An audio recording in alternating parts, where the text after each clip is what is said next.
And we're live. And I'm just going to wait a second for people to get in here. But while people are, I'm going to do my preamble that I do every week. My name is CJ Reynolds. I run this channel. It's called Real Rap with Reynolds. I can't believe I run anything in this life. But the idea here is that you all, Tracy Pinter's always the first one in there. I love it. She should win a prize.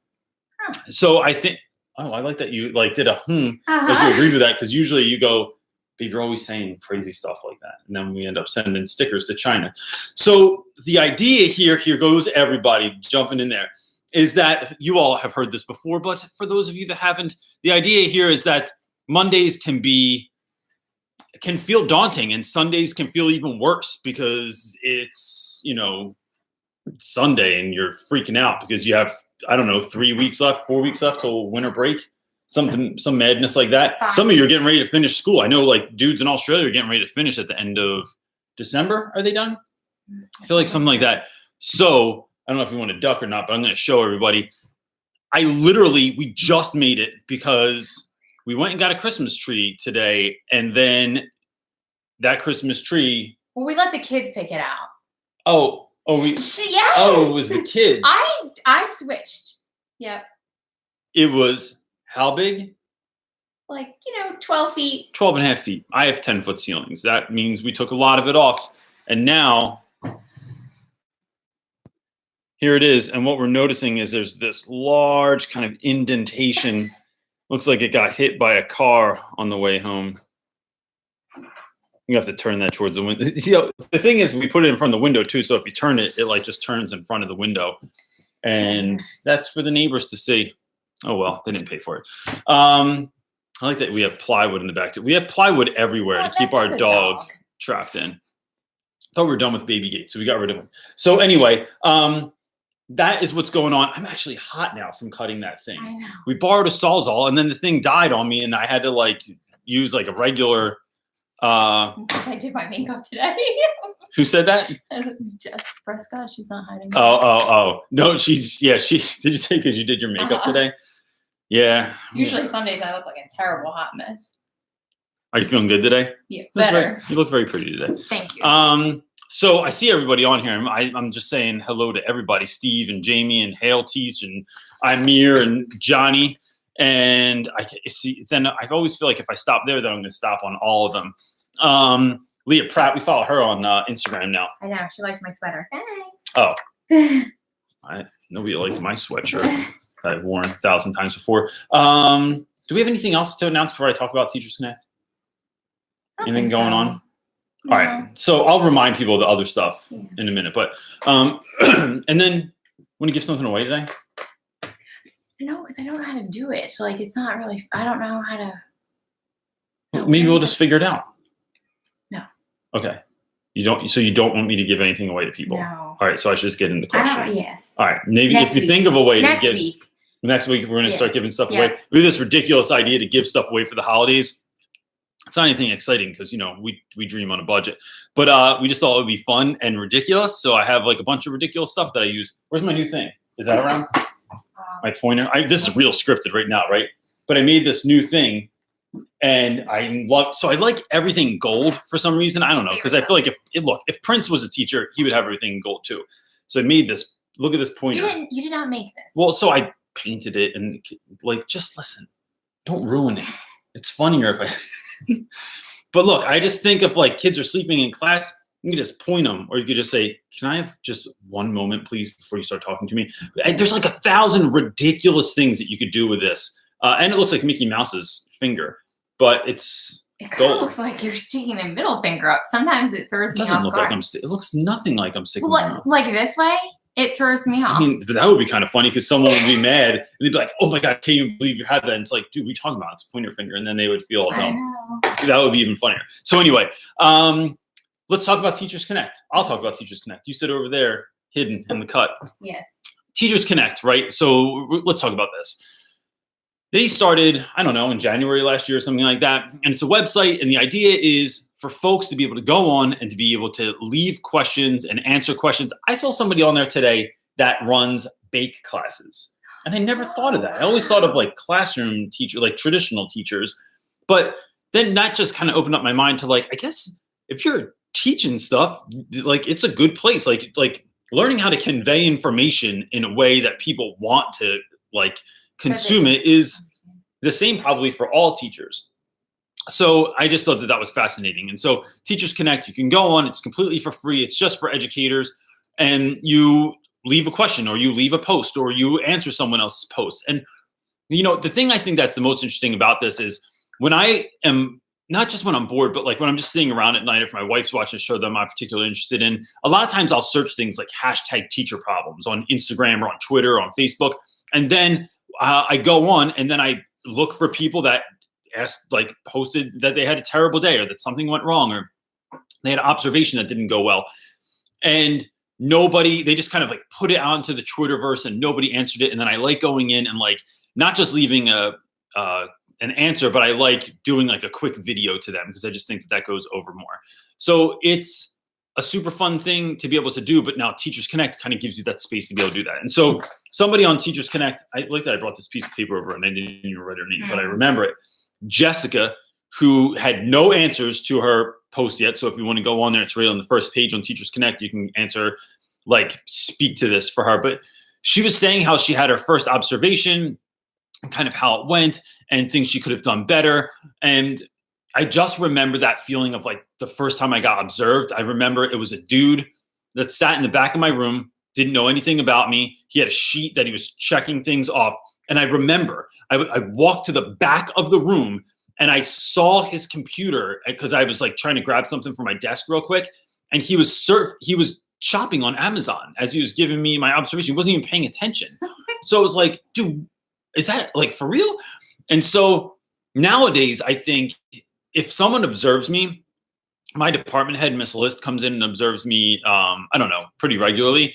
I like to make sure that I want that information. I like to make sure that I'm asking questions, that if she says, hey, tell me about this in your classroom, I'll tell her and I'll ask like, well, how would you do this? Or what do you think about this? And, one of the things I really, really appreciate about her is that she's always willing to help me get better at whatever I'm sort of struggling with. So organization, not a skill that is like my best, right? I'm not bad at organization, but I'm not an awesome organizer like my wife. So I just think that like, so I'm not really answering this woman's question, but I'm just saying, I think sometimes when you go into observations, it's better to be on offense than on defense, and ask people, like if they give you a bit of feedback, ask for a little bit more, like dig in a little bit. And it's kind of like, it just kind of reminds me of Fight Club. It's like, instead of like letting someone else just punch you, you're like asking them to punch you or punching yourself and then beating them to it.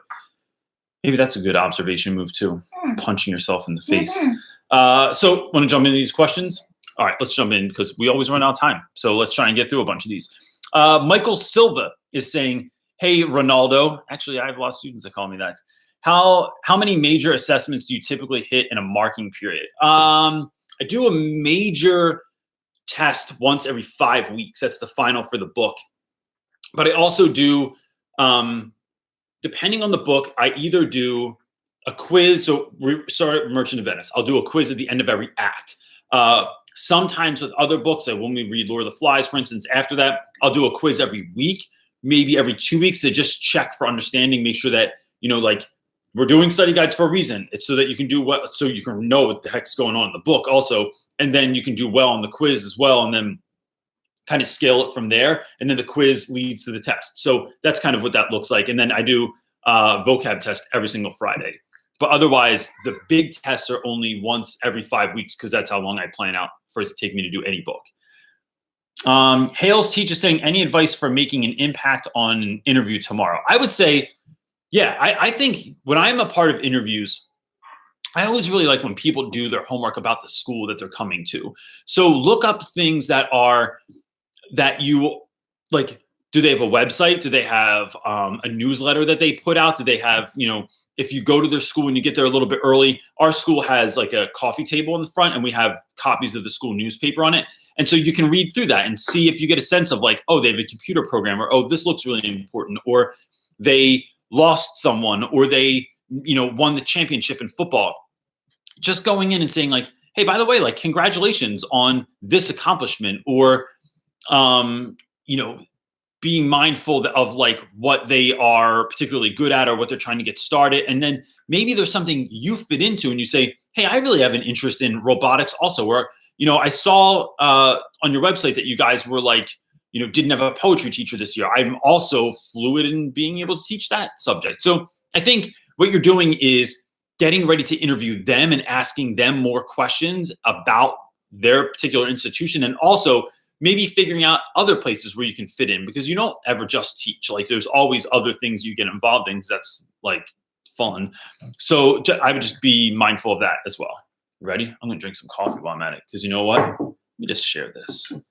Because I won best dad ever in my house last year. I'm not the best dad ever in the world, but in my house, I'm the best. And one year I didn't win it, but I deserve that. And you should talk while I'm drinking coffee. No. Niz Art is saying, my 8th grade is starting an art for a cause project. That, first of all, this sounds awesome already. How do I get them passionate about the subject or find something they can get passionate about? For example, body image, equal rights, bullying. Some kids seem lost. I think, I think, wow, that hurt a lot. I think there's a lot of different ways you could do that. One, I think, is giving kids a voice and having them come up with a consensus. And then I'd say, so say if I was going to do something like bullying, there's, I don't know if you ever saw the pork chop video, but there's a video. You ever seen this? No. It's about this kid who says his grandmother used to give him pork chops. And so what ends up happening is like that happens, and then he gets pulled into DIFUS, and he gets bullied about his nickname forever. And there's all this really, really moving poem that goes along with it. So showing something like that gets kids engaged in what's going on. So it's like they sort of pick a topic, but then you do the homework and bring in videos, stories, books, movie clips, music maybe that was written about that. And so what you're doing is like creating this passion in the students, because you're getting them excited about something that they might not have been excited about. And when they're young, when you're in 8th grade, there's a very real chance that you've never been anywhere in your life. You've never seen any actual struggle. You've never been through any actual struggle yet. So I think doing that could really, really help kids start to like have an eye of like what's going on in the world. So I would sort of like figure out what you're going to do, and then figure out what you're going to get, how they're going to get passionate about it, by just Googling stuff online. And yeah, so that's what I'm thinking about. Chris Woods is saying, hey, Reynolds, I'm a sophomore in college, and I just switched my major to history with a concentration in teacher education. Any advice? Yeah, man. First of all, so switched from what? History? Oh, I thought you said what you were before.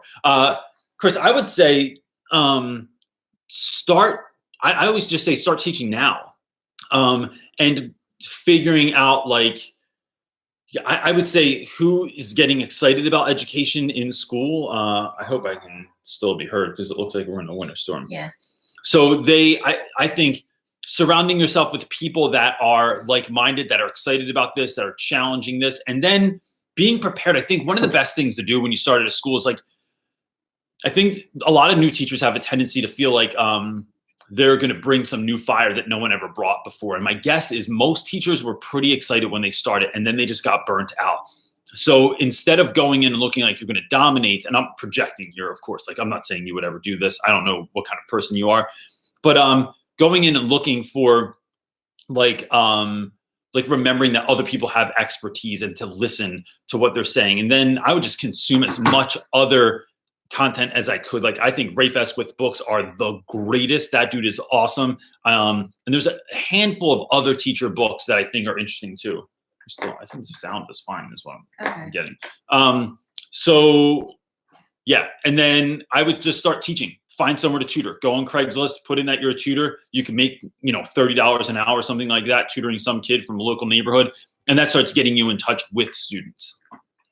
Imir Williams, I know this guy. Imir is a student of mine. And Imir, I didn't read this yet, but Imir asked me if I would apply to go on Survivor this year, which I've agreed to make a video. I didn't tell you about this yet. What? Oh, maybe I should have told my wife first. But yeah, Imir was like, you should go on Survivor, Reynolds. And so I told him I would apply. I'm like, I have video making skills. Like, like Survivor, like the show, show. like where you go out there. Yeah. You would be the worst. I would be awful. You would be awful. You're such a big baby. Hey, thanks a lot. We're Well, live to the world right now. In a loving, kind way. Amir is saying, so I've been working with kids again, and I think I told you about it. They are so mean to each other. They call each other's names and fight all the time. What can I do about this? Oh gosh. Amir, so let me turn this over to other people real quick, because the last time I tried to give Amir advice, I didn't know what I was talking about, because they were like 5-year-olds and I teach 14-year-olds who sometimes act like 5-year-olds. But what would you all say to Amir, who's like, he wants to be a teacher one day? He is trying to teach as much as he can now. He worked in a summer program over the summer where he was like a mentor to students. What do you think is a good move for him going forward, like trying to help these kids to like to do this, to try and figure this out, to try and like get kids to not be so mean to one another and to get along?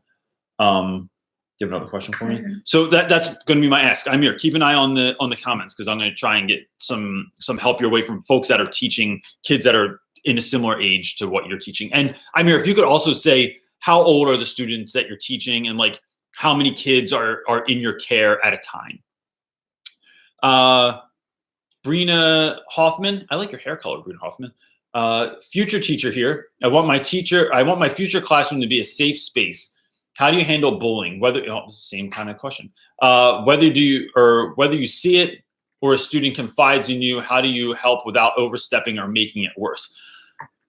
I tell dudes, first of all, that my room is always a safe space, that you're not allowed to be a bully in my room. I will kick you out of my room if you try and do that. And there's room for error, right? Like people say one-off things and then they're like, my bad, Reynolds. And if I feel like you're being honest, then that's cool. And then we have to follow up with it. We have to have a conversation afterwards. I think what you're going to find is that when your room becomes a safe space, then it's known as a safe space. Like it might take time to build that reputation, because not everyone in the school knows you, but it becomes a safe space and you become a safe space as well. So students will come to you, they will confide in you, and then you have a choice. It's either, I think you put the power in the students' hands, but if it's a serious issue, you have to report it, right? As teachers, we are mandated reporters. So you have to go to whatever it is, like the people that are in charge of social services, or, whoever you would go to for that.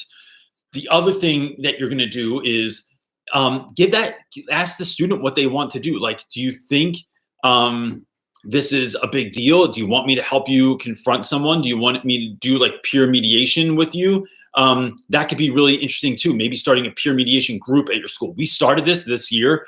And so the other day, I see these two knuckleheads got in trouble, right? I say knuckleheads because they're just like, they're those guys. They're not bad kids at all, but they do stuff where you're just like, bro, what are you even thinking about?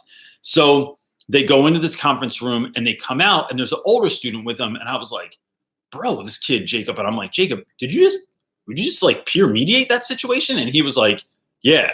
And I thought, that's awesome. So we had a group come, they trained the students about peer mediation. They had to go to a whole bunch of meetings and stuff like that. And now the idea is that the students are far more likely to listen to other students than they are to teachers a lot of times, because they trust them and because they're the same. And it doesn't feel so much like authority is trying to talk to you about it. So it was really awesome. But I just think, other than that, I just tell kids, like, I think nothing beats bullies a lot of times like self-confidence. Like when you have a lot of self-confidence, when you feel like you're part of a group, when you feel like people care, when you feel like you're not alone, when you feel like a teacher tells you you're worth a damn, then someone talking shit, it doesn't mean anything to you, right? It doesn't mean it, or it doesn't hit you as hard, because you're like, bro, I know I'm better than that. Like, I don't have to go home and be alone and be hurt, but your homies are going to rally around you. I think then that's what you do is, so what I also do is like, I always try to get kids in my class to be parts of little groups that we call my classroom the Island of Misfit Toys. We're like, a lot of the dudes that you see in my videos, we're not hanging out with all those guys when they came in, but now they are, because we created that safe space where those kids were, and then they created their own group, and then that was empowering to them. Teachers on fire. I see. Hey, I forgot about. So I'm just reminded that Teachers on Fire has a really great podcast, and you should check it out. I was on there one time, and this dude's really great. Hi, CJ. Have you ever tried using Google Forms for Shakespeare quizzes? No. I'm not even sure how you would do that, but I'm interested in how you would do that. I did just start using ZipGrader for real quick, like comprehension questions. So like, we have another homie that has something called Quick Key, and essentially like you just create a sheet that you can print them out online. You fill in all the right answers. You take a picture of the key, and then you take a picture of the kids' tests, and it is like magical. Like it's just instantly what's going on over there. So I'm not saying her, but it's interesting like how quick that goes on there. So yeah, Teachers on Fire. You should put your link in the comment section so people can find your podcast. You have another question for me, dude? Oh, sorry, I had that in my hand. Mm-hmm. My bad. I'll use this time to drink some coffee. There you go. Logan Hicks is asking, hey, I just started at a Title I school. Any tips? It's been challenging, but I love it. Yeah, keep showing up. I think Title I schools, the number one thing that kids deal with is a lack of consistency in their lives. So whether that's consistency in the class, your attendance consistency, like showing up every day. And look, I mean, if you need a day, it doesn't mean don't take a day off. You should 100% take a day when you need it. But showing up year after year, I mean, I think one of the things you're going to find is like most regular public schools do not have the conversation around April of, hey, are you coming back next year? But that is every charter school that I've ever even dealt with, not let alone worked at. There's always that conversation of like, did you hear so-and-so's not coming back next year? Hey, Mark, can you not play behind the Christmas tree? Because I'm afraid it's going to fall down. And then that's going to be a nightmare. Just trying to clean up pine Oh, that's fine. You can clean them up, but just don't go behind the tree because that is, danger. One year we had the tree fall down and that was a nightmare in the middle of the night. I think the dog wanted to die. Mm-hmm. I think it fell over. Did we go back to bed and just leave it there? Yeah, because I wasn't cleaning up balls at like 2 a.m. Didn't sound good. Hannah Maxwell, how do you feel about flexible seating? I love flexible seating. So I talked to my friend Jen from Genuine Teaching last year, who I always called Genuine Teaching, but whatever. And she got rid of regular seating completely in her class. Now she teaches younger kids, and I teach high school kids. But the more I do it, the more I realize that it's a really good move. And so I would love to get rid of all of my desks in my room. I just don't have the money to have other options. But I think definitely having stand-up desks. So if you look at any of my videos, in the back of my room, I have these large plywood boxes that I made that the kids sit in, they sit on, they can stand behind. There's stools. You can use them as a work table. So you can fit like 4 dudes there at a time doing work. And it's really awesome. It's a great way to kind of like give kids that have a hard time sitting down a chance to like move around if they want to, or stand up, or just move back and forth. This one kid I have sitting in the back of my class this year, Grant. Grant knows that he's not allowed past each end of the table, but behind it he can move wherever he wants. I'm like, dude, you can do pirouettes back there. I don't care as long as you stay back behind your box. Yeah, stay in your zone. Get in the zone. Oh, don't do that. Sorry.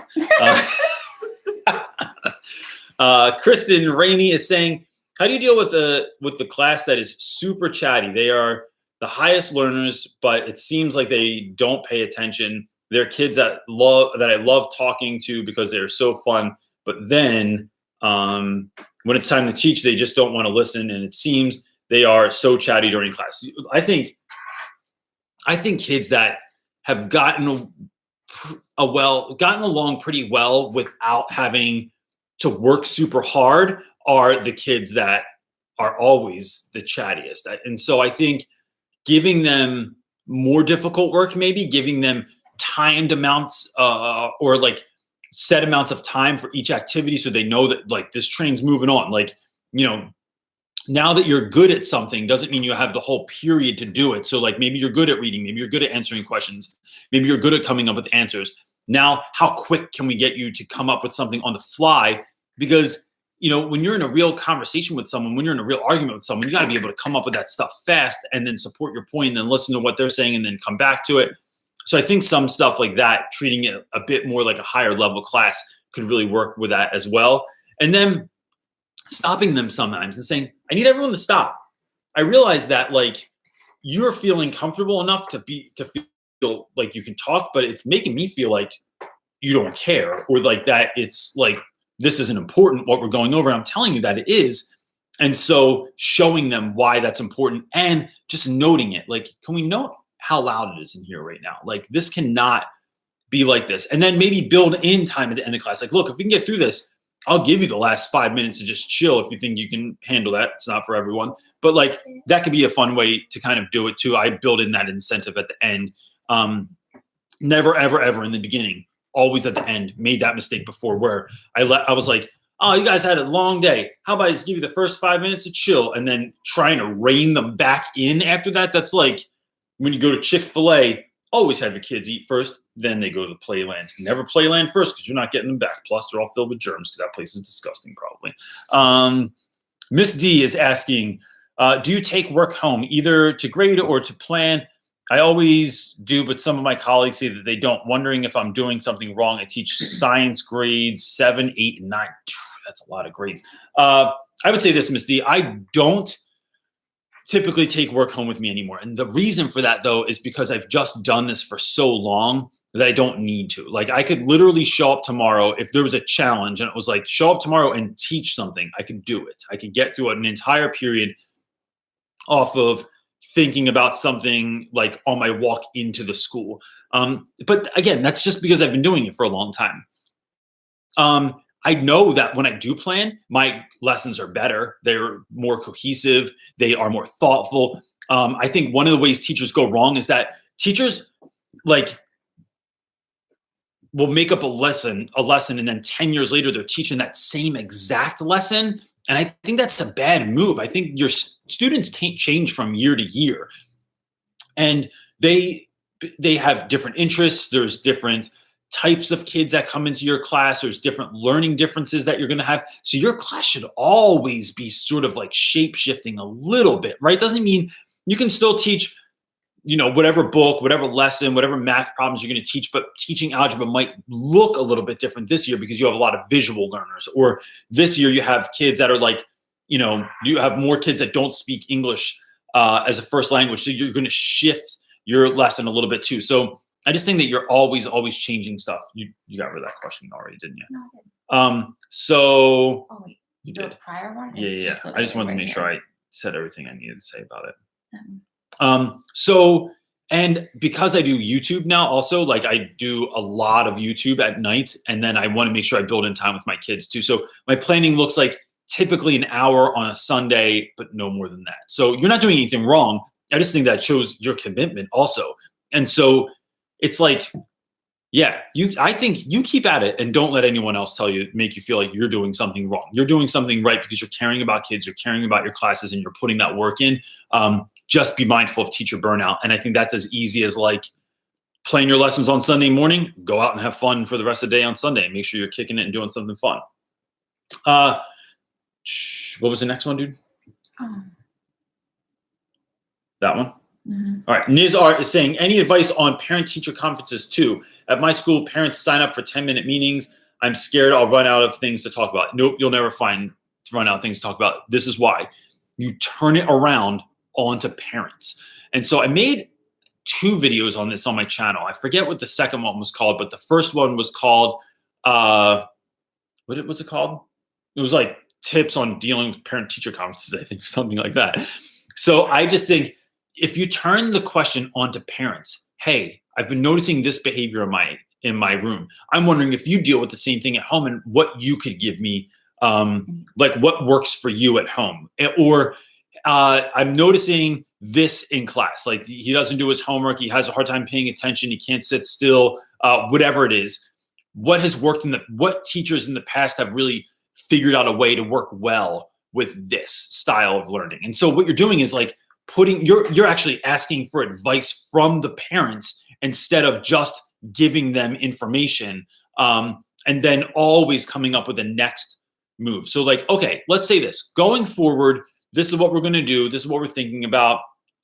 This is how you can contact me. This is where you can see his grades, blah, blah, blah. So they're getting a better picture, and then you open up those lines of communication and don't feel like you have to talk for 10 minutes. If you're 5 minutes in and it's a real quick meeting, then just don't talk about it. Like, just be like, okay, well, that's great. Like, if you want to get headed to your next meeting, you'll get there a little bit early. I always like make it sound like it's that easy. Like, thanks so much for coming in. Yeah.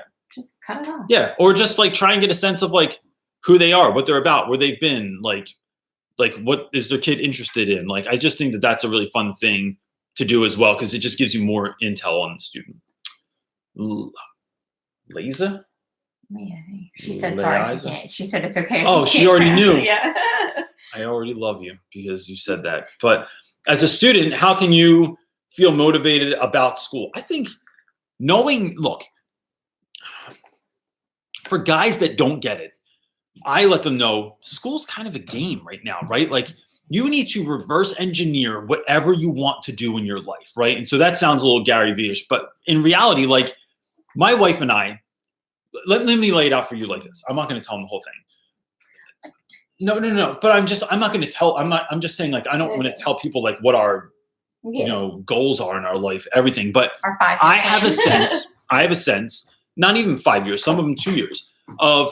I know on YouTube where I want this to go. Right. I know I have a clear indication of where I want it to go. I know things like, I never want to charge money for any of my videos. Videos are completely free. I never want to charge people to email me. I don't ever want to charge for, like, when we start getting our website up, I know I want to be able to offer some stuff to people. Some things will be paid because it takes me a long time to make. Other things will just be free. You want seating charts and all that stuff people email me for all the time, completely free, right? But I know where I'm going with it. I have a vision in mind.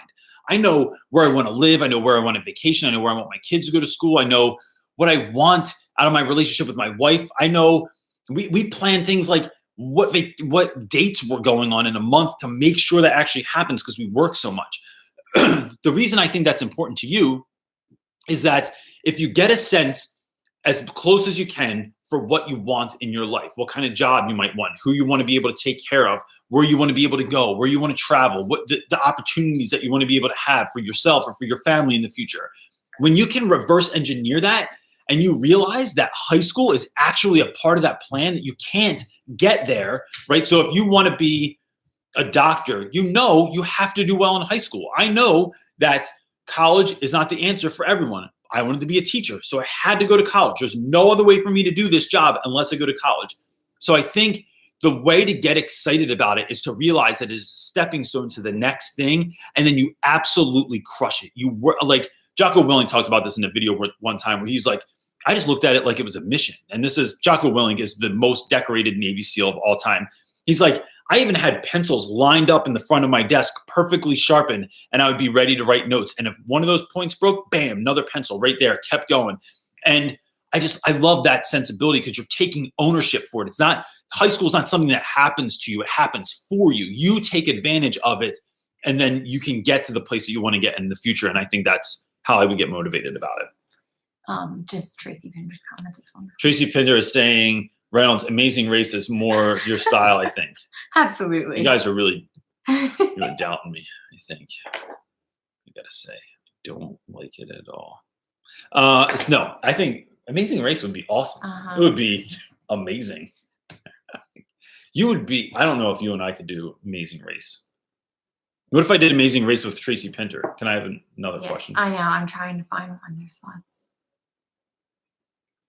Who would be someone on YouTube? What other YouTuber should I do Amazing Race with? That's a good question. I'm going to say Pocket Full of Primary. Yeah. She's determined. She would drag me, I think. She would put me in a suitcase and pull me behind her. And she ran the Boston Marathon. She's Who else? Good. I don't know. While you're looking, we're looking for a question. Go on. There's a question. Here's something you can put in the comment section. If I do Amazing Race, what other YouTuber should I do Amazing Race with? We should apply for Amazing Race also. Together? No, me and you? Yeah. No, that would be a nightmare. I know, love our we would relationship. argue. No, and It would kill our relationship. No, we work too hard. We have an amazing relationship. We're not messing it up over Amazing Race. Chalkbird is saying, hey, I'm an 11th grader from Germany and would love to be a teacher, but I'm not a fan of the school system, and I don't think I would be happy in this environment? Do you have any similar thoughts? So I would say, yeah, I don't like the school system either. I think it sucks. But I think sometimes, look, I just think that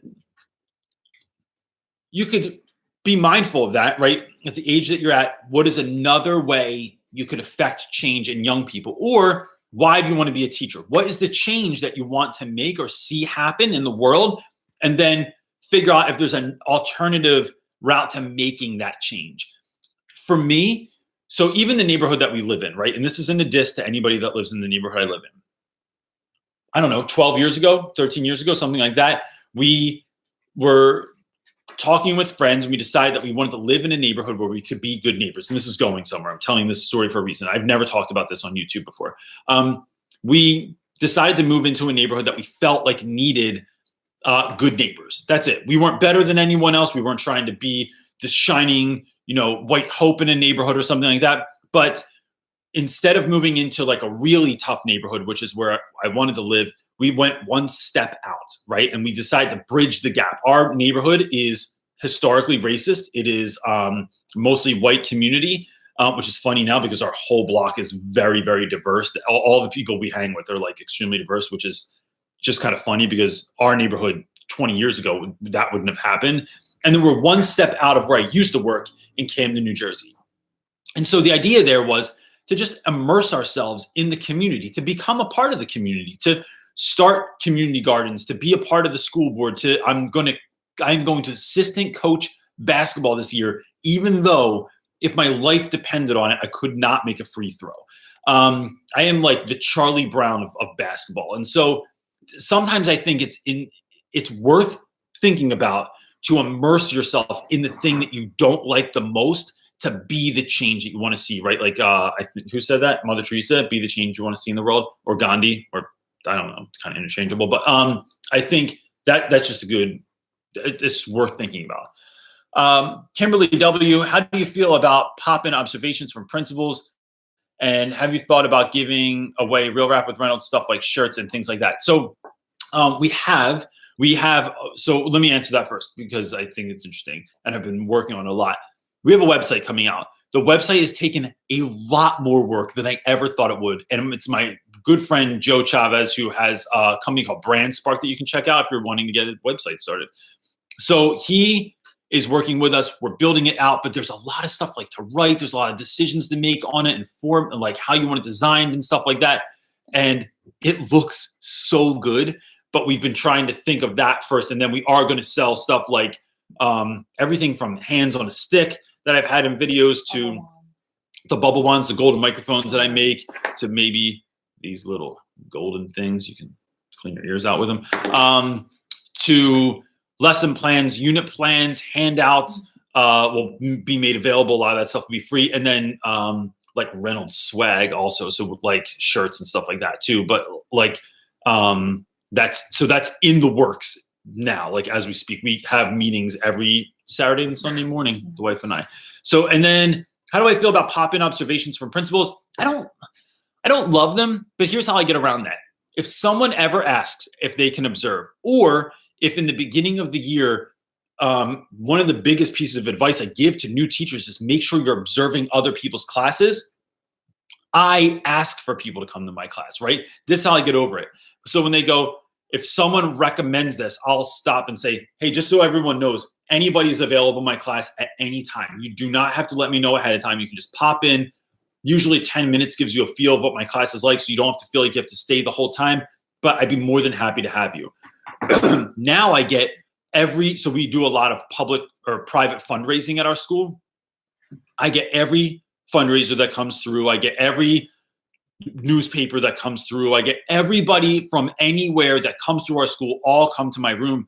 And it really kind of forces you to be on point. And I never look at it like it's a bad thing or like I'm going to get caught doing something. It's like someone walks in, hey, I'm really glad that you're here. Let me know if you have any questions about what you see later. And then just go right into your lesson. Like you own it. Like you're not afraid of it at all. I think that's how you handle it. Piano Boy, what's up, man? Is saying, hey, Reynolds, I didn't get a notification that you were live. I applied. Oh, I don't know why. doesn't make me happy.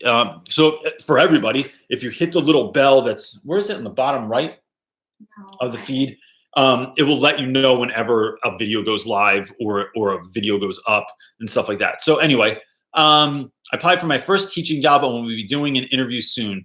I don't know when. Any quick tips or advice? Thank you. Yeah, same thing. So I just answered this question, actually. I would say learn about the school you're going to and then ask them questions. Also, be prepared. So you don't know what they're going to ask you. There's really almost no way to prepare for an interview, right? It's going to be awkward. Own it. Own that you don't know an answer right away.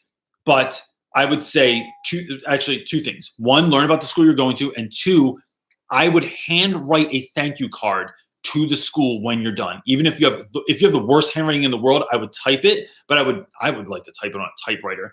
I think that shows a level of class and a level of kindness that most people don't do. It's not an email, it's not something else. It just dings on my phone. It's an actual card that someone took the time to write.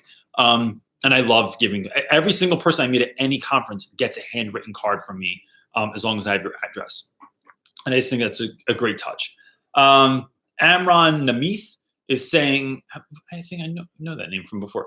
Hi, Reynolds. You create such special relationships with your kids. How do you keep up with them after they leave? What? The Eagles won. Oh, the Eagles won? Dang it. Finally. Thanks, Andrew. We went Christmas tree shopping. And we missed it. Why are you looking at me? I'm showing you right now. Oh. And man, I would have liked to see the Eagles win. I've been watching every game this season, and it's the first time I've ever done that in my life. Anyway, Amron, I would say, how do I keep up with them after they leave? I don't always, but I want my students to know that my room is a place they can always return to. So kind of insanely on, what was it, Tuesday before Thanksgiving, everybody came home. We had grades due. It was the last day of the trimester and everyone was coming back to visit. And I'm like showing a movie so I can get, and it was my birthday.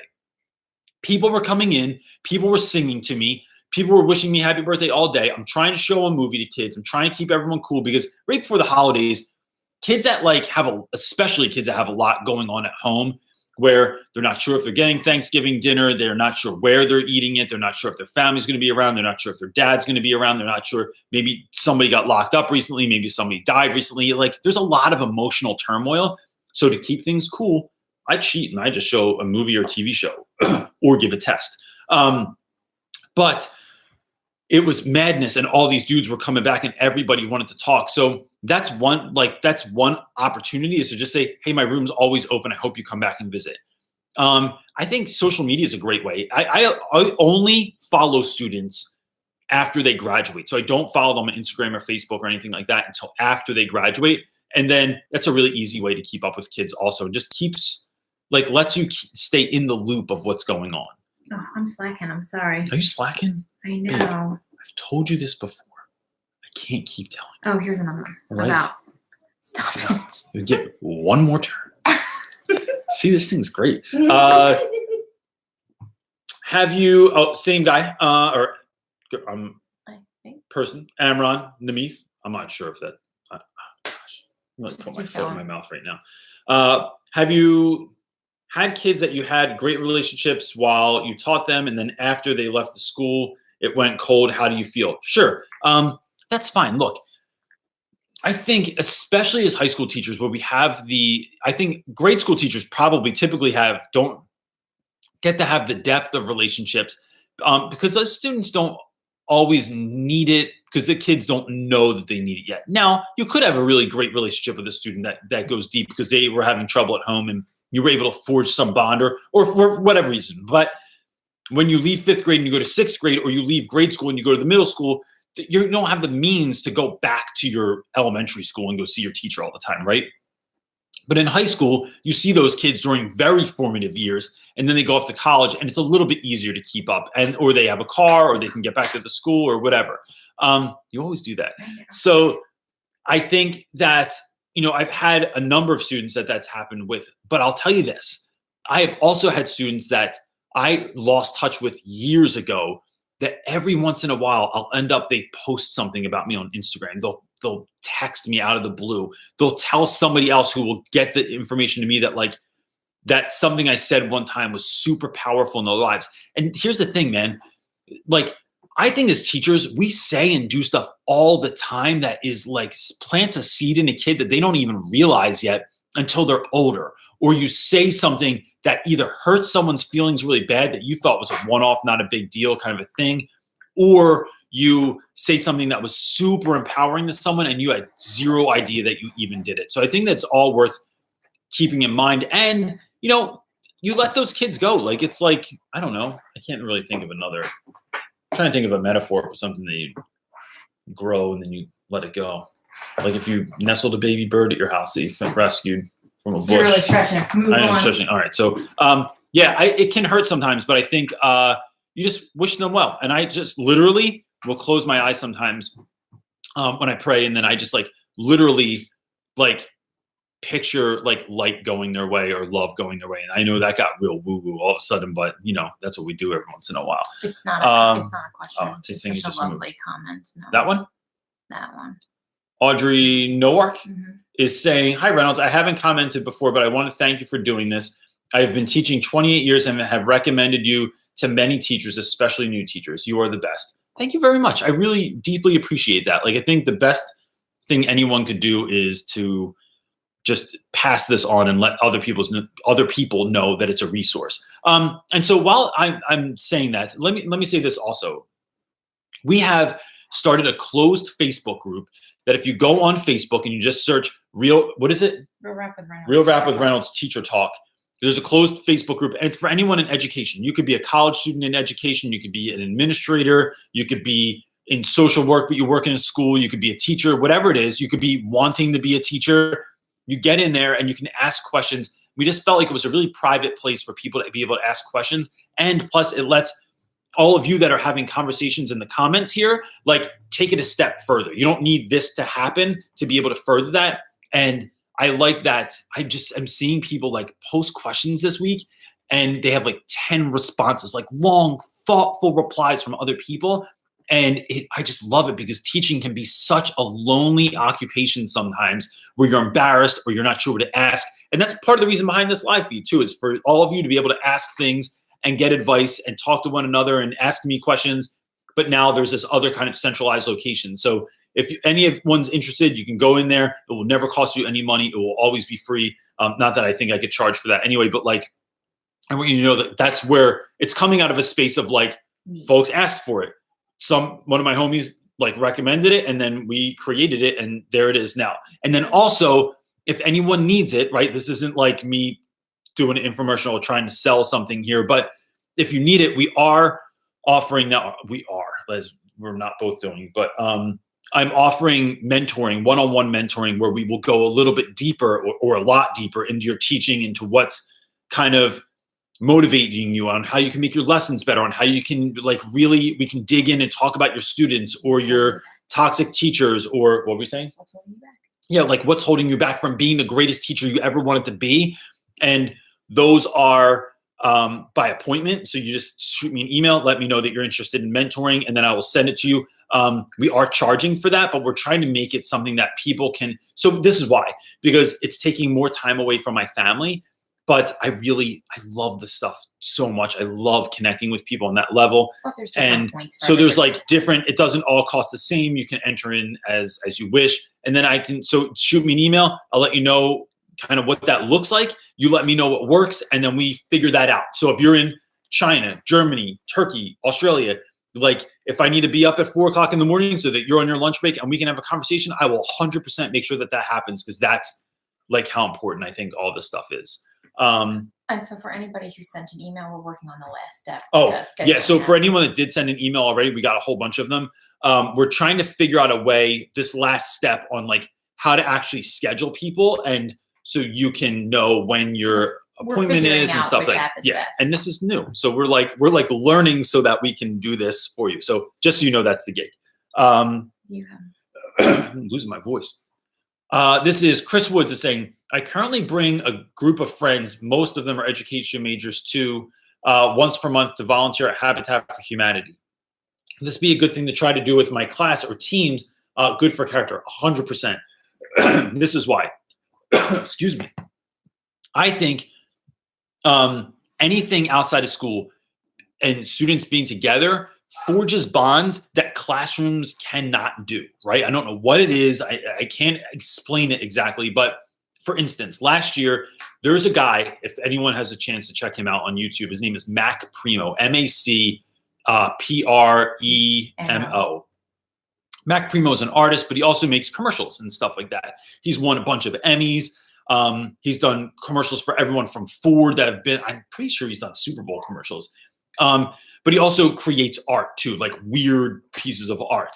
I hit this dude up with a DM last year, and he lets my students and I come up. So we go up to his place, the Invisible Dog Studios in Brooklyn, and I take a group of students, and just the drive up, the time in New York. Kids have never been there before. They all bring their skateboards. They're skating around Brooklyn. Then we go to another place called the Brooklyn Circus, which is like super high-end store for like, it's mostly like, there's a lot of like hip hop artists that shop there and stuff, but we meet Ouija, who's the creator of this store. We all go there. He talks to us about how he comes up with designs, how he designs clothing, how they sell it, what he looks for in employees. And it's like this super immersive, amazing day where we're like screen printing shirts and getting free stuff and hanging out and eating in the city. And that lock, that connection point with those dudes and me, I didn't do anything. I sent a DM and I drove to New York, and it was like, have at it, guys. And that bond that was created from doing that, I just think is huge. So I think that volunteer portion will also help.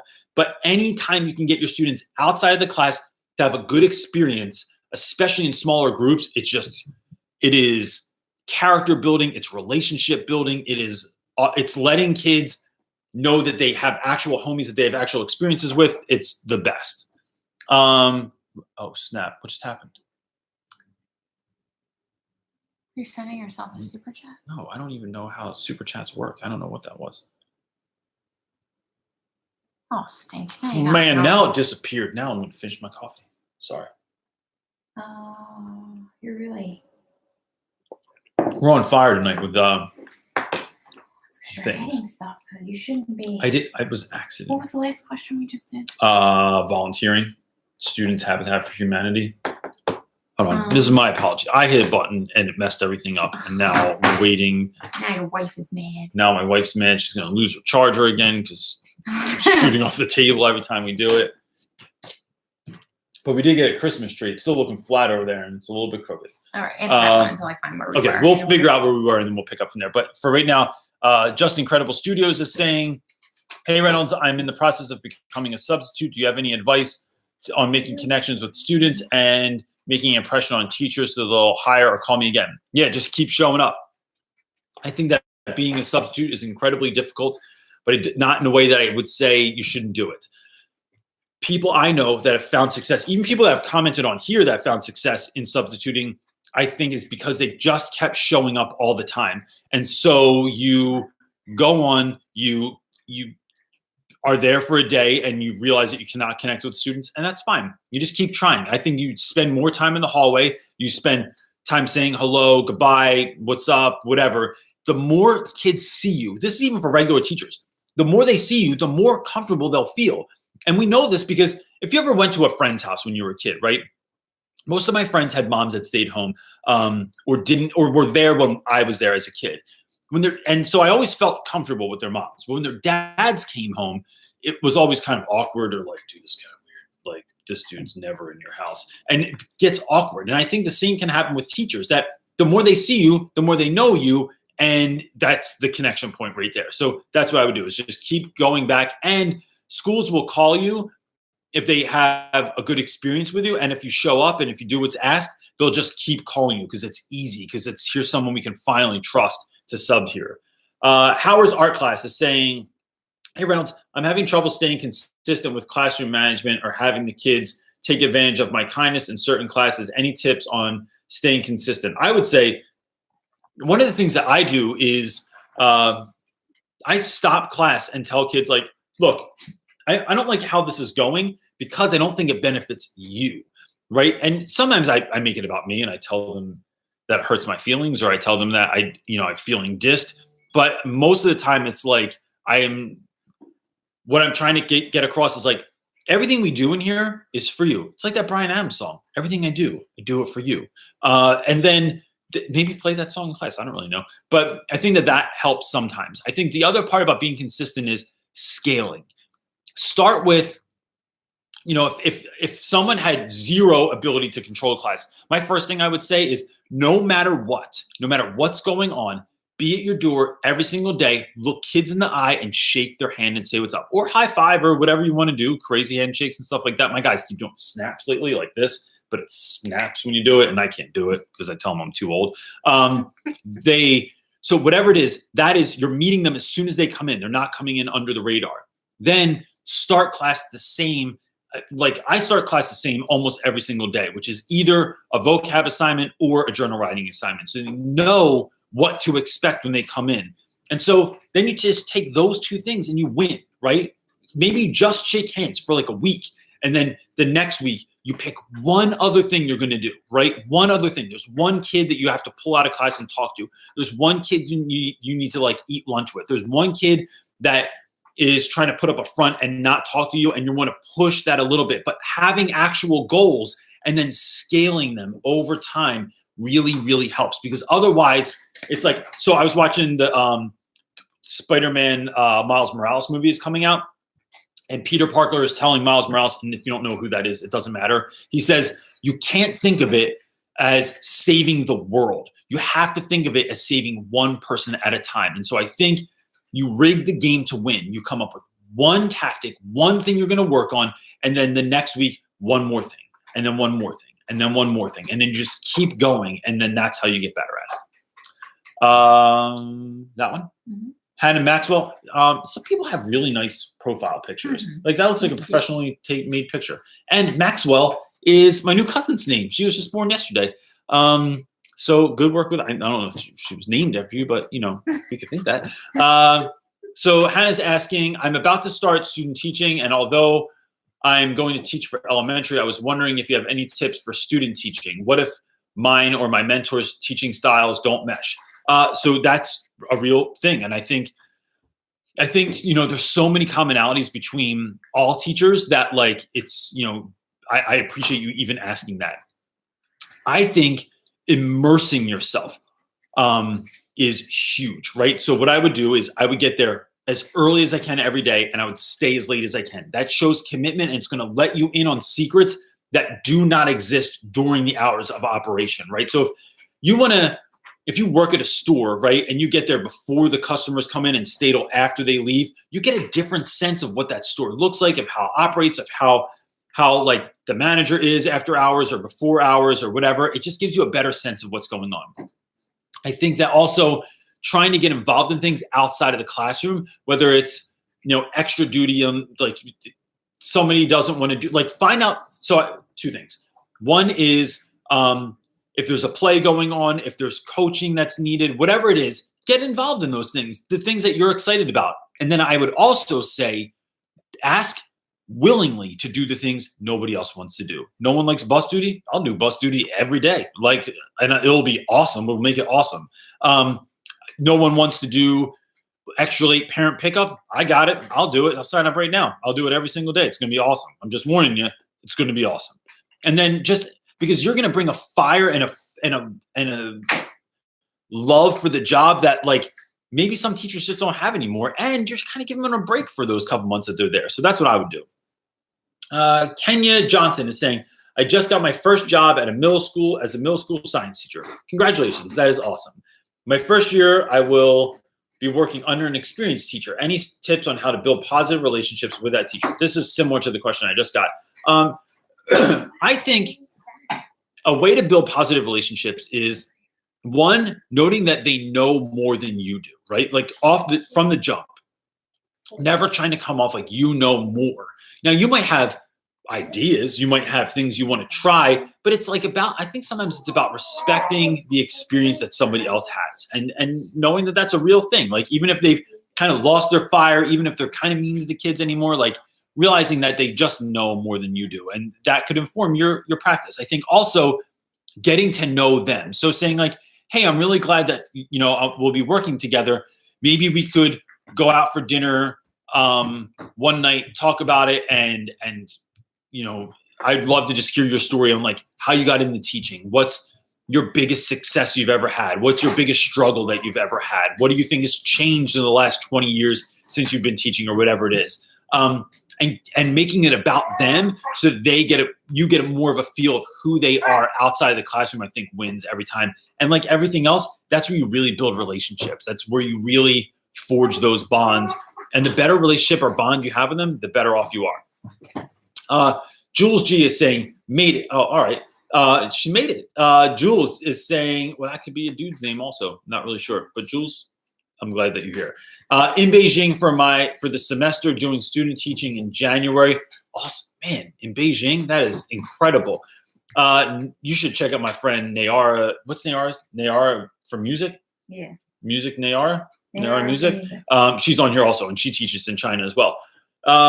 Nervous about classroom management. I've been told to be more hardcore. It's not my personality. What if humor backfires? Look, anything can backfire. Here's the thing. You can always fix it. There is this sense in teaching that you have this minimal amount of time to make the greatest impact ever. And if you screw it up, then it's done. You better chalk the year. And that's such nonsense. You can fix anything. I have said like the wrong thing to my wife 1,000,000 times. 23 years, we're still together. I have said the wrong thing to students, to parents. I've done the wrong things with my kids. I've done the wrong thing with my dog. You just can fix stuff, but it's all about being vulnerable and being willing to admit that you were wrong and then making amends. And then you can fix anything. Now, will it take a little bit longer? Maybe, who knows? You all right? So I just think that just being mindful of that, you can fix anything and don't worry about it. I am not a hardcore dude. Now, I think you can be consistent, but that doesn't mean that you can't laugh in a classroom. I just never think that that's the case. I think there's always room for that. Now, look, there are certain classes I have that I can go full tilt jackass in that class, right? That it is funny. They can rein it back in. They get it. It moves well and all that.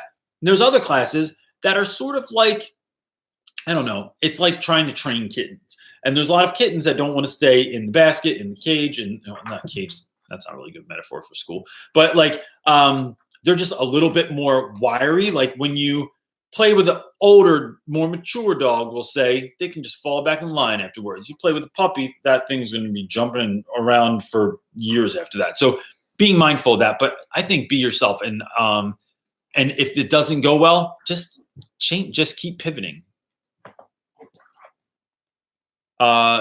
Teach a latte. That is hilarious. I love that. Why do they call it a latte? Because it costs a latte and it takes a latte time to make. That was one of the best commercials ever. I've been teaching in the rural suburban South for 17 years and moved back north last year. Any thoughts on how to make myself more marketable, getting interesting responses to my experience? Geez, you could start a YouTube channel and then everybody would know all about you. But I think, geez, what would I say to that? Look, I think I would say this. I just think that when you find the right school, you find the right school. There have been schools where there was a time where a neighborhood close to ours, Collingswood, I was trying to get a job at Collingswood High School, right? And they had this long, not even a resume. It was like forms. The application was enormous. Took me like 2 days to fill it out because I had to go find information out and then bring it back and plug it all in. So I ended up not getting the job. And the guy that got the job had his degree from Harvard University and his undergrad from UPenn. I went to community college for 3 years. And then, or I think it was 3 years. Then I went to a 4-year school, Rowan University here in New Jersey, that if you're from New Jersey, you know what that is. But if I move to Mississippi, no, everyone's going to be like, what is that? Rowan University is online. I had no, like on paper, I just don't look like a big deal. But I just thought if I could get the interview, man, like I know I could teach my ass off. I know I could do whatever you need me to, like I'm going to be a better teacher than anybody else that's coming in for this job simply because I'm deciding I'm going to be, right? And some of those people might have been awesome, but I was going to outdo them. I was just going to outwork them or whatever I had to do, right? But so I think it's about getting those interviews and then just knowing that like, look, man, I tell people all the time, like if you give me a job speaking at your school, I will bring it like nobody else because I want to bring that value. And so I think it's more about providing the school with like an amount of value that you're going to bring to their students, to their parents, to their staff, to their community. That's what I would try to be like, quote unquote, selling to schools because I'm trying to let them understand how much value I'm trying to bring to what I'm doing here. Stephanie Jimenez is saying, I've been subbing this year and just got asked to long-term sub in 7th grade math. Also, I'm in an alt-cert program from 7th to 12th grade English. Any advice to be a good first-time educator and get the most out of the experience? Yeah, I think just sign up. I just think being a part of the community of your school really, really helps. I think a lot of teachers don't do that. Most first-year teachers, I know I did this. You are in your room because you're so busy. You have 1,000 things going on. You never go out for drinks. You never go out for dinner. You never go to the party that everyone's going to. And I think that there is a direct correlation in my school from people that stay to people that are connected. Now, maybe they don't go out to everything, but they find people to be connected with, and that makes you want to stay. So as soon as you get there, observing other classes, finding people that you think are interesting, and then inviting them over your house, invite them over for drinks, invite them over to carve pumpkins, whatever it is, that's the stuff that is going to connect you. And then that's going to be what sustains you on days that are tough, but also on days that are awesome. Look, one time I went to the Grand Canyon by myself. I drove cross country from New Jersey to California by myself. I lived in the back of my van for 2.5 months. I remember I got to the Grand Canyon in the middle of the night, snuck in, because apparently they make you pay to go to the Grand Canyon. I snuck in, and the next morning I was so excited, but there was nobody to tell. Like there was no one around. There was no one to share my excitement with. It's fun. Experiences that are shared are more fun. So find people to share your experiences with. A name that I don't know what to say. This name is KPAWLU00. Sounds like my Wi-Fi password at my house. Do you ever deal with other teachers speaking poorly of you because of your ability to connect with your students? How would you or do you handle that? All the time. And even if they don't really say stuff, I always assume. I'm like, look at them. They're probably talking about me over there. Yep, they're saying it again. They're doing it again. So it's my own negative self-talk that does that all the time.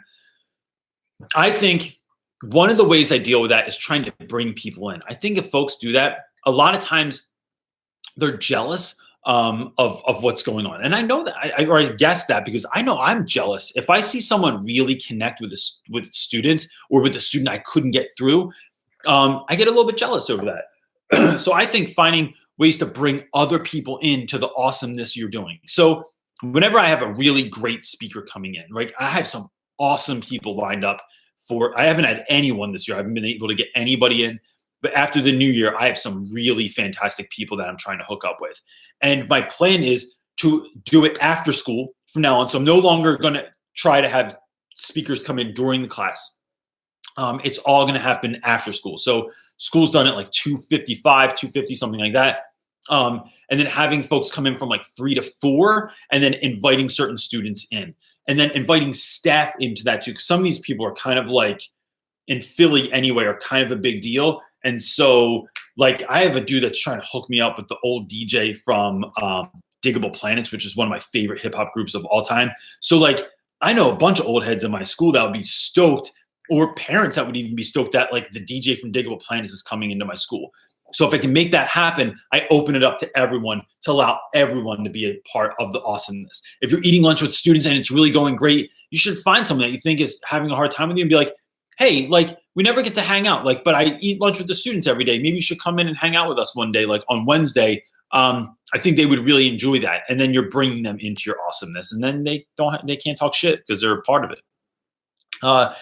Every Day by Victor Alves is saying, I have a question. In Brazil, we don't have only one classroom. Instead of the students and the teachers change rooms. I've heard of this before. Is it possible to create an environment like yours in this way? Look, I think I'm going to assume your name's Victor. Victor, I'm going to assume, so like when you change classrooms, I'm wondering if I had to I almost kind of want to do this because I want the challenge, because I know there's something awesome to be done there. Is there some way you could have like a portable thing that you bring with you, or 1 or 2, 3 things that you come in and you just every day hang them up in that room, or you put them up on the wall, or you make some kind of change, or even if it's your PowerPoint changes on the back, but it becomes your space once that thing is up. I once read a book, and I don't remember what it was, but I remember being a little kid, and there was a child in the book that had a whole bunch of siblings, and they didn't have their own room. But they asked their mom if they could just have a corner. And so then they got a corner, and if I remember correctly, it was something like they got like a crate they found in the street, like an old wooden kind of like crate that you would have carried milk in back in the day.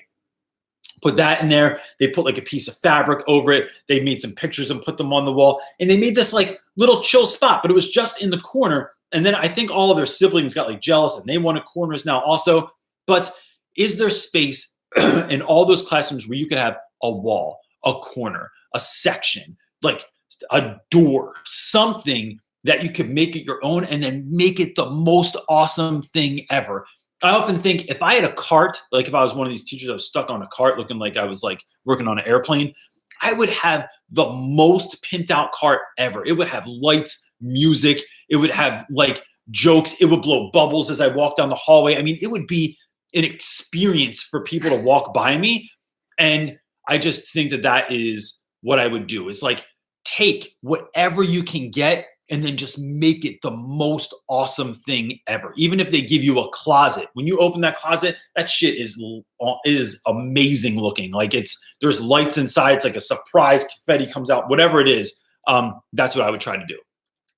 Wendy Swanson is saying, have you ever been cussed out by a parent before? Yep. I've had all kinds of weird experiences with parents before. I think sometimes you can win those. Sometimes you can't. Sometimes parents are just venting and they're just aggravated about it. I don't think I've ever deserved it, but one of the things that I try to do in those moments is like, let parents know, I realize that you're upset. The thing I want you to walk away knowing, though, more than anything, is that I'm here for your child and I actually care. Like, I'm not trying to win. I don't want to win any situation ever. I never want to convince you that your kid's one way and not another. I don't want to convince you that he shouldn't be in my class or that he needs to work harder. What I want to do is partner with you to figure out a way for your child to succeed. And I know that you know your child better than anyone. Now, I might know stuff about your kid that you don't know about, or you might be fooling yourself that your kid's this dude when he's actually kind of this dude. That is all real. But ultimately, the parent always knows the child more or better than you do. And so in any healthy relationship, right, there may be maybe there's weird situations, but ultimately, I'd say the majority of my parents, that's the situation. Now, what can I do to help you? Like, or what can we do to help your child succeed? That conversation, I think, stops people in their tracks all the time, especially when you tell them, look, just so you know, I'm not trying to win here. I think that goes over really well too, because then it stops the competition and it starts the partnership. Harrison Family Vlog. How do we know that? I don't know, but we do know that name. I feel like I know that channel for some reason. Anyway, Harrison Family Vlogs. Now I'm going to look it up later. Do you speak at professional developments? I sure do. I speak anywhere that I can. Sometimes on street corners when nobody else wants to listen to me. That wasn't really funny. But I speak at professional developments all the time, and I speak at like conferences. I speak at I never spoke with students before, but I would like to do that. I think Colleges. I think that would be a good one. I'm gonna keep pulling this thing. I'm gonna poke you with this. So yeah, I do. In short, what do you got next? Oh, you didn't have another one for me. Oh, there's oh, one. and this is the last one. Sherda. I think I'm saying your name right. I apologize. Brown is saying, wait, I have an observation this week, but I have an idea of what they are looking for, or sometimes I Yeah. try and read too fast. I have an idea. I have an idea of what they are looking for assessment wise, but I have no idea what my supervisors are looking for, thoughts, anyone. I would say two things. One, I'm going to plug this Facebook group again, because I think that's a great question to put in the closed Facebook group. You can even put it on Teachers Connect too. But I think one, asking them ahead of time, like, hey, just so I know, like, what kind of things are you looking for this week? Because I want to make sure that I can get assessed on, like, I want your feedback, and I'm looking for that. I'm eager to get it. That'll win. I'm eager to get it. So what kind of things are you looking for? And if not, afterwards say, like, be on the offense when you're getting your debrief. Like, oh, okay, those are the things you're looking for, and then write them down. Okay, because for next time, I want to make sure that I can do the best job that I possibly can. I really want to grow in my craft, and I know that you can help me do that. So, like, taking notes instead of like someone saying you weren't very good at this. Because look, some people that observe can be really cool. Like I said earlier, the woman that observes me, Miss List, who doesn't watch this, so it's not like I'm, sort of brown nosing here or something, but like, just pretty gross. That's a gross term. Yeah. Anyway, she and I have a conversation afterwards, and that's how she sets it up. And she's really great about that. And even the dude before her, Mr. Rebuy, was awesome like that too. But for some people, I feel like trying to stick it to you, or they're like, you didn't do this. How come you didn't have the standards on the board, right? Which is a game-winning situation always, right? Like, the kids are going to read the standards and know what the hell those are on there for. How come your pre-class wasn't on the board? I didn't see you moving around the room so much, or you didn't ask this kind of question. There needs to be more critical thinking questions. I would say that's a great idea. Do you think I should put the standards on this side of my board or over on the side, or should I keep them somewhere in a bulletin board, right? Or so moving around the room, I thought about doing that, but I noticed this before when I did that. Maybe you have some advice on how I could move more fluidly around the classroom.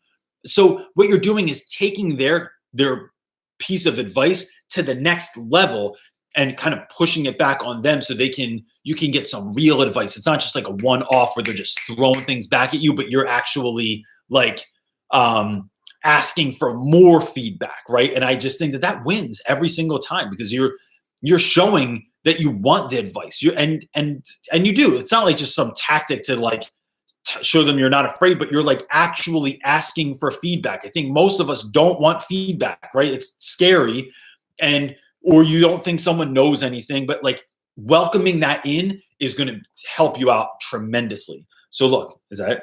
Yeah, we didn't have All time. right, so for all look, of I don't them. have time for all of them, and I really apologize. I have a couple suggestions for that. One, you can email me. I'm trying to get back to all my emails. I actually cleared my inbox 2 weeks ago, and now it's filled again. But that felt really good. Two, you can go to the closed Facebook group, which is just Real Rap with Reynolds. The Wife for Life linked it in there. But Real Rap with Reynolds, Teacher Talk. You can ask any question in there. All you have to do is be in some form of education to get in, right? So it's like you're a teacher, you're a social worker, you're a principal, you're a vice principal, you're a counselor, whatever it is. Education student can get into the group. And then if anyone's interested, I'm also offering now, for the first time ever, private mentoring with me. So you email me, I let you know what that's going to look like in terms of cost. And then we figure it out. Like, we figure out what works for you, what times work for you, and all that stuff. So that's it. Email me if you're interested in that. Gang, let me just leave you with this while all 113 people are watching this right now, which is really incredible that many people would even stay up on a Sunday night and watch this. As we get closer to the holidays, in case you've not had experience with this before, it is a time that brings a lot of uncertainty up in students. Whether they've lost someone, they are dealing with something, they're not sure if Christmas or Hanukkah is going to even happen this year. Their parents are moving. Like, it just brings a lot of stuff up for kids.